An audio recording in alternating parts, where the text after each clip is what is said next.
Hey everyone, today we're making one of my favorite recipes, perfect for cold winter days, mushroom chicken risotto. It's risotto, not risotto. You do it then if you're so clever. If you've never made risotto before, don't be intimidated. It's actually super easy, and it just takes a little bit of prep and attention. Do I have your full attention? But otherwise not complicated. So let's get started. Make sure you stay to the end because I'm going to provide a few tips along the way. But the number one cardinal rule is to keep your liquid hot. And your liquid could just be hot water, but ideally it would be stock of some kind, preferably chicken stock. I have here a homemade chicken stock that I had left over from another recipe. But if you don't have that, you can totally use store-bought, and in fact, I'm gonna use a little bit too because I just don't have enough of the homemade. So I'll start by putting this on medium-high heat until it just starts to boil, and then back it all the way down to a low and just keep it on simmer. While the stock is heating up, I'm going to cut my chicken lengthwise, mostly just to keep it thinner so it'll cook faster. Now I brined these chicken breasts, so they already have a lot of salt in them, so I'm not going to use extra salt. Just a little bit of pepper, onion, garlic, and some dried Italian herbs. Throw down some butter and some olive oil, and we're gonna sear these about 3 to 4 minutes on each side. Man, that smells really good. I wish you could smell this right now. While the chicken is cooking, I'm going to prep some vegetables, which is your standard mirepoix, onion, carrot, and celery.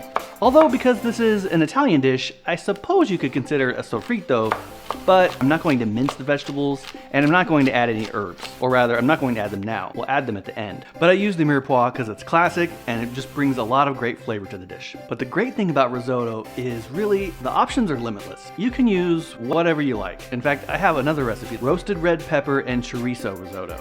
It's a little out there, but man, it's good. So feel free to use whatever you like. Once the chicken is done, just remove it and set it aside for now. We'll deal with that later. Add some more butter and olive oil, and I'm gonna start with the mushrooms because I really wanna sort of break them down and I get them nice and browned, a lot of color and good flavor on it. I used baby bella mushrooms because really that's what was on sale, and they're more flavorful than white button mushrooms. But again, you could use whatever mushrooms you like. I'm also going to deglaze the pan a little bit because it's got a lot of those chicken bits down in the bottom. Again, a lot of good flavor. I would ordinarily use a white wine, but we're out of white wine. So I actually have some cold brewed white tea that I'm gonna use. Not a lot, just a little. Again, a lot of good flavor. You know me, I'm all about the flavor layers. Flavor layers! And we're gonna let the mushrooms simmer. It's a bit counterintuitive, but breaking them down in a little bit of liquid will help them give up a lot of their liquid. So therefore, they will absorb more of the flavor. Then once those are nice and brown, we're gonna add a little bit more butter and olive oil, of course, and then our mirepoix. So our onion, celery, and carrot. Salt and pepper, make sure to get those all mixed up. And we're gonna let those saute probably another 5 or 6 minutes, just so they start to get soft. Okay, once everything's starting to soft, look at these mushrooms, they got a lot of great color. We're gonna add the rice. And here's another tip. I don't tip. Saute the rice with the vegetables and the mushrooms a few minutes before you add the liquid. 2 reasons. Stir them thoroughly,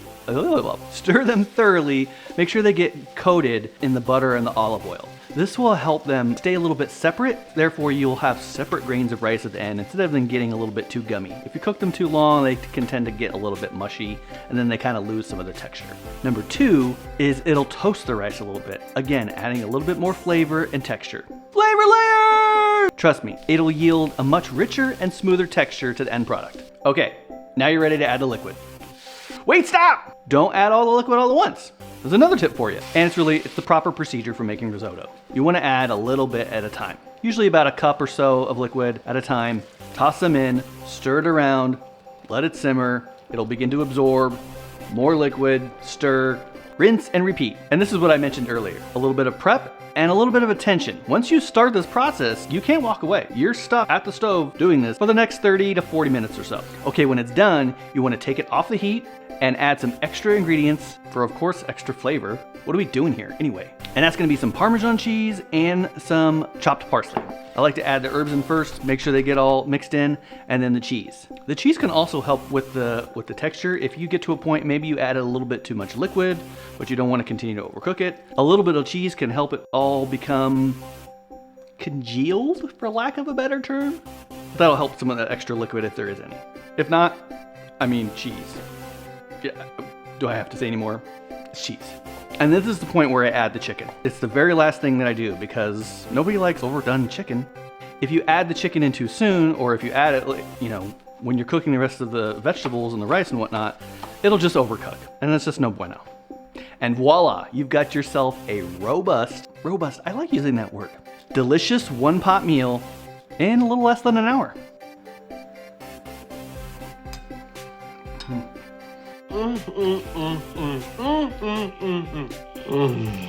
Oh my God, you guys, this is so good. It's ridiculous. I'm gonna be eating this all day. I wanna thank everyone for watching. As my son likes to say, make sure you smash those buttons for more fun videos and delicious recipes. Thanks again, everyone. I'll see you next time.